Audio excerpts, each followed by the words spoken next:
Rahubat, this is the beginning of the new 24,000 year cycle. What happens to the souls that don't make the 144,000?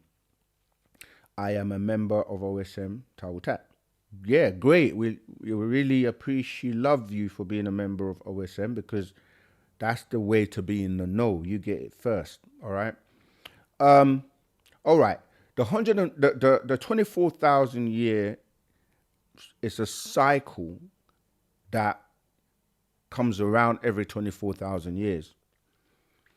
And different cycles are referred by different names, like the procession, which is every 26,000 years, or like two cycles round of 24,000 years gets rounded up to 50,000 years, which they refer to as an epoch. Obviously, the 24,000 years referred to as an equinox. The problem is that because most people now have been given this biblical reference of living, if you're the maximum you're going to live to is 120 years, based on the quote in the Bible, most people on average don't even live to that. They like, these days, like 60, 70 is like you've lived long, going to 70, 80s, right? So when you haven't been around for thousands of years, and the Adamites were only created 6,000 years ago, and then the religions that come out of them are like if we walked backwards, Islam's 1400 years old, the New Testament and, Christianity's like 2000 years old. The Old Testament, or what they call the Torah, the 5 books of Moses, goes back 4,004 years old. So all of that is within the 6,000 year frame, which is just one part of the 24,000 years, because the 24,000 years is split into 6,000 years, composing of a moon cycle, sun cycle, moon cycle, sun cycle, right? And so when this new 24,000 year cycle starts, things change. And our ancestors that are ontologists, because they've seen these cycles come and go so many times, that they can pretty much predict what's going to happen because they've been around and they've written it down and have records and a lot of tablets and written on the walls and stories passed down from generations to generations and kept pure. So when you say what happens to the souls that don't make the 144,000, the soul is relating to your journey as a being that is supposed to come to this physical world, experience this physical world, and go through whatever your purpose is here, and then you go back to being a soul, and that soul eventually goes back to what we call pa'ut, or the all, expanding and don't come back. So that's a separate thing. That's a cycle that would always take place. The 144,000 that are chosen, they're being taken away because they have, let's say, for example, like you want to take astronauts into space. They have to choose, not even that, let's make it even simpler than that. Do you know, like, if you want to be a pilot, you have to go through some serious, rigorous tests to make sure you're of sound mind. You're not somebody that, is going to be drunk or be an alcoholic.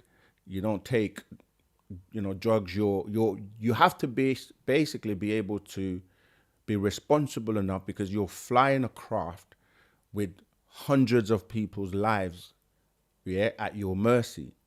So not anybody can become a pilot. You have to go through rigorous tests all the time. It's the same way when you're dealing with someone who's going to be responsible. They have to be able to make the grade. If you got bad eyesight, there's so many things you have to be able to deal with. So the 144,000 are those that have, they're elite in the sense of they've developed themselves and they can be trusted with receiving their barothry gland. It's like getting your superpowers back. It's like not anybody would be Superman and maintain the integrity of showing off or ego or showing all the powers he's got. So Superman has to have the persona of Clark Kent, and he only uses his power responsibly when he needs to help people and save people. Not, oh, I can go and rob banks because I've got the power, or I can use my X-ray vision to do silly things.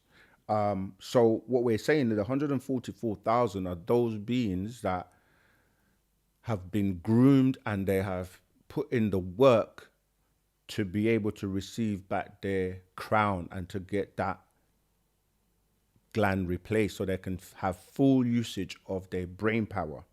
Yeah, so they then gonna be able to come back and help and teach those who survive the calamities and certain things that are going to take place. So when you say what happens to the souls that don't make the 144,000, if you don't make it, you're still utilizing the knowledge and the information to be a better person and to get yourself ready for your transition when you transmute from this physical world to the next level. So you're still going to, if you survive all the calamities, this is why Wu-Sabat is here to help and teach people and to know what's coming so they can be prepared. It's happening right now in front of our eyes when we're saying to people, put on those glasses, like I was saying from the movie They Live. Put on the glasses so you can see what's going on. Organize, stop eating crap because you're making your health bad. Stop doing certain things. Stop thinking a certain way. Stop giving off certain negative energy. Stop being around people who are pulling you to do things that are not for your elevation. Like as an adult, you've got to put away childish things and start to be responsible. So, yeah, it depends. Like if you're doing the right thing and you're in the right place and you're being guided by the master teacher, then you will be okay.